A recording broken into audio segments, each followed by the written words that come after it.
ప్రభుత్వం ఏదైతే గౌరవ ముఖ్యమంత్రి వర్యులు ప్రతిష్టాత్మకంగా చేపట్టిన P4 కార్యక్రమం గురించి ఇందాక చెప్పారు. పీపుల్ పబ్లిక్ ప్రైవేట్ పార్ట్నర్షిప్ గురించి చెప్పారు. దానికి సంబంధించి దాంట్లో మేము కూడా సభ్యులమే. దాంట్లో ఏంటంటే మండల లెవెల్ కమిటీ మీటింగ్, ఎంఆర్ఓ గారు, ఎండిఓ గారు, నేను దాంట్లో మెంబర్లమే. ఆ మీటింగ్ జరిగినప్పుడు మార్గదర్శుల్ని ఎన్నిక కార్యక్రమం ఉంటుంది. ఆ మార్గదర్శులు ఏంటంటే ఒక్కొక్క మార్గదర్శిని ఎన్నుకున్న తర్వాత వాళ్ళకి ఎవరైతే P4లో బంగారు కుటుంబాలు ఉంటారో ఆ బంగారు కుటుంబాలని అలాట్ చేస్తారనమాట. వాళ్ళకి ఫైనాన్షియల్ సపోర్ట్ కానీ గైడెన్స్ కానీ ఇటువంటి ఇస్తాం, ఇవన్నీ జరుగుతుంటుంది. మా మార్గదర్శుల్ని ఎన్నుకునేటప్పుడు ఆ పేరులో సత్యప్రసాద్ గారి పేరు కూడా అక్కడ వచ్చింది. వస్తే మేము ఒకే మాట చెప్పాం వాళ్ళతో, సత్యప్రసాద్ గారికి ఒక లిమిట్ మీరు పెట్టద్దు, ఈ 20 కుటుంబాలకి లిమిట్ పెట్టి అక్కడతో పరిమితం చేయొద్దు. కాబట్టి మార్గదర్శుల లిస్టులోంచి ఆయన తొలగించి మిగతా వాళ్ళని పెట్టుకోండి మార్గదర్శుల్ని. అలా చేస్తే ఆయన పరిధి ఒక లిమిట్ చేయకుండా విస్తారంగా ఆయన సేవలు అందించడానికి వీలు కలుగుతుందని చెప్పడం జరిగింది. దాన్ని బట్టి మీరు అర్థం చేసుకోండి. ఆయన ఇప్పుడు బాబులపాడు హై స్కూల్కి సంబంధించి ఈ మండలానికి సంబంధించి అత్యధిక మార్కులు సంపాదించిన విద్యార్థులకి ప్రైజులు స్కాలర్షిప్స్ ఇస్తున్నారు. దాంట్లో బాబులపాడు హెచ్ఎం గారు ఆయన ఒక రిక్వెస్ట్ చేశారు. దీంతో పాటుగా 400 దాటిన వాళ్ళకి కూడా కొద్దిగా కన్సిడర్ చేస్తే కొద్దిగా ప్రోత్సాహం చేసినట్టుగా ఉంటుంది. అడుగుతుంది తప్పు, మనం అడగకపోవడమే మన తప్పు అనమాట.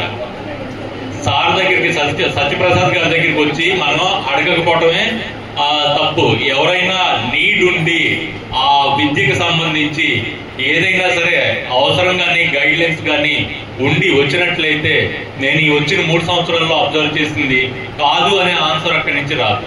ఈరోజు చాలా మంచి రోజు.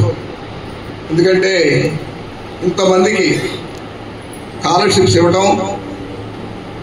ఇవ్వటమే కాదు, ఆయన మొట్టమొదట స్టార్ట్ చేసిన కాడి నుంచి కూడా ఎప్పుడు ఏది కావాలనుకున్నా నో అనేటటువంటి ఎంఏఓ గారు చెప్పినట్టు ఆయన దగ్గర నుంచి రాదు.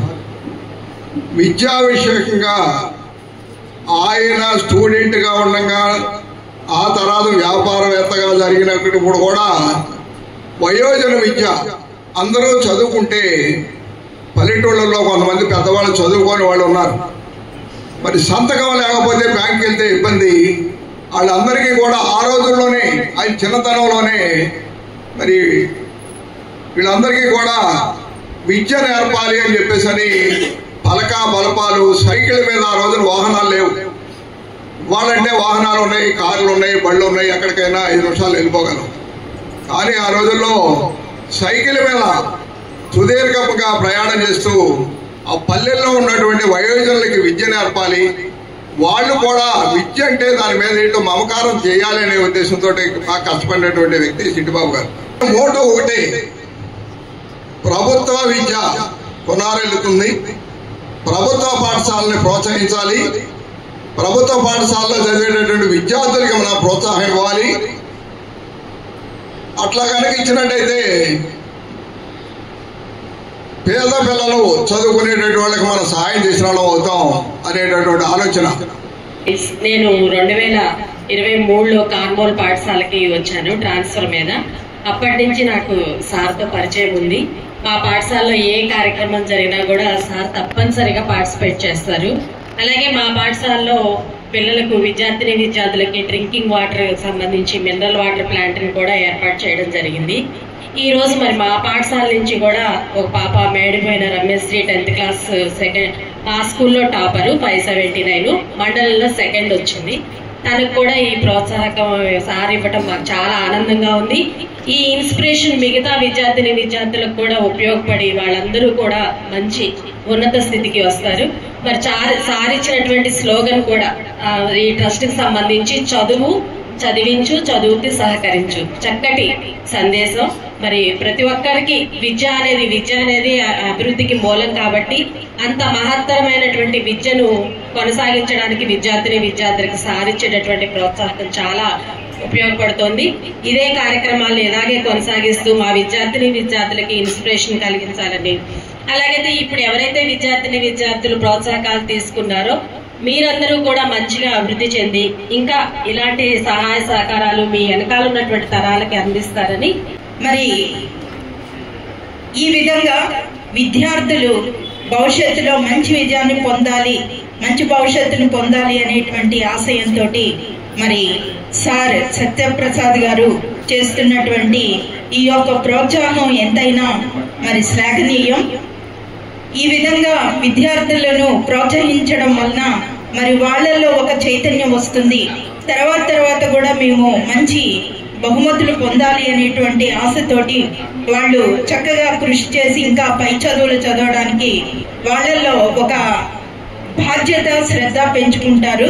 ఈ విధంగా ప్రోత్సహిస్తున్నటువంటి స్రవంతి చారిటబుల్ ట్రస్ట్ అధినేతకు మా పాఠశాల ఉపాధ్యాయుల తరపున విద్యార్థుల తరపున ధన్యవాదాలు తెలియజేస్తూ ఉన్నామండి. మరి మా పాఠశాల నుండి మండలం 1st, 3rd వచ్చినటువంటి విద్యార్థులకు ఈ ప్రోత్సాహకాలని అందిస్తున్నందుకు మరి ఒకసారి ధన్యవాదాలు తెలియజేస్తూ, శ్రమ ఏవ జయతే, మనం ఎప్పుడు ఈ స్లోగన్ ని కొటేషన్ వింటా ఉంటాం, చదువుకుంటా ఉంటాం. శ్రమ అనేది మనిషికి విజయాన్ని ఇస్తుంది. దానికి ప్రత్యక్ష నిదర్శనం నేను ఈ ఊరు వచ్చిన దగ్గర నుంచి చూస్తున్నా. అది సత్యప్రసాద్ గారి నుంచి ఆయన చూసి ఇది నిజం అని తెలుసుకున్న వాళ్ళలో ఒకటి నేను. ఏ స్థాయి నుంచి ఏ స్థాయి దాకా ఎంత కష్టపడ్డారో నేను చూశాను. ఆయన కష్టం ఈ రోజున ఎంత ఫలితాన్ని ఇచ్చింది అంటే ఈ మండలమే కాదు, ఈ చుట్టుపక్కల ఉన్నటువంటి అనేక గ్రామాలు, నియర్ బై మండల్స్ కూడా గర్వపడే విధంగా, గుర్తింపు పొందే విధంగా అది ఫలితాన్ని ఇచ్చింది. దేవుడు మనకి అన్ని ఇస్తాడు, అందరికీ అన్ని ఇవ్వడు, కొంతమందికే ఇస్తాడు. ఆ దేవుడు ఇచ్చిన దాంట్లో నుంచి జనరల్ గా మనం దేవుడికి 10% ఎంతో ఇస్తాం తిరిగి అని చెప్పేసి అనుకుంటా ఉంటారు. మనిషి ధర్మం ఏంటంటే వచ్చిన దాంట్లో నుంచి 10% దేవుడికి చెల్లిస్తే మనకి ఆశీర్వాదాలు ఎక్కువగా ఉంటాయి అని. కానీ నేను ఇక్కడ చూసింది ఏంటంటే దేవుడు ఇచ్చే దాంట్లో 90% ఇతరులకు ఇచ్చేసి 10% ఉంచుకునేటటువంటి కేటగిరీకి చెందినటువంటి వ్యక్తి సత్యప్రసాద్ గారు. ఈ రోజున ఇంత మంచి కార్యక్రమం నిజంగా చాలా ఇన్స్పిరేషన్ గా ఉందండి మీరు పెట్టినటువంటి కార్యక్రమం. సత్యప్రసాద్ గారి గురించి ఇంకోటి చెప్పాలి. ఆయన మరి ఎంఈఓ గారు చెప్పారు, ఆయన పరిధి మన మండలమే కాదు అని అన్నారు. అది నిజం. ఎందుకనంటే ఒకసారి నేను గతంలో పల్లెల మూడులో చేశాను. ఆ పల్లెల మూడులో చేస్తున్నప్పుడు అక్కడ ఒక సైకిల్ షెడ్ కడుతున్నారు. సత్యప్రసాద్ గారు అనుకోకుండా ఏదో కార్యక్రమం గురించి అక్కడికి వచ్చారు. వస్తే ఏం జరుగుతుంది అన్నారు. ఎవరు ఏంటి అని నాకు అసలు పరిచయం లేదు అప్పటికి. అందరూ పరిచయం చేసుకున్నారు. పరిచయం చేసిన తర్వాత సార్ ఇట్లా సైకిల్ షెడ్ కడుతున్నారండి, దానికి కొంచెం ఫండ్స్ కొంచెం ఇబ్బందిగా ఉన్నాయండి, ఇంకా ప్రాసెస్ జరుగుతుంది 2 నెలల నుంచి అని అనగానే నా వంతు సహకారంగా 10,000 ఇస్తానని చెప్పి అప్పటికప్పుడు ఇచ్చేసారు. అంటే ఏంటంటే చక్కగా సమాజానికి ఏదైనా సరే ప్రభుత్వ విద్యను బలోపేతం చేయాలి ముఖ్యమైనటువంటి సంకల్పం.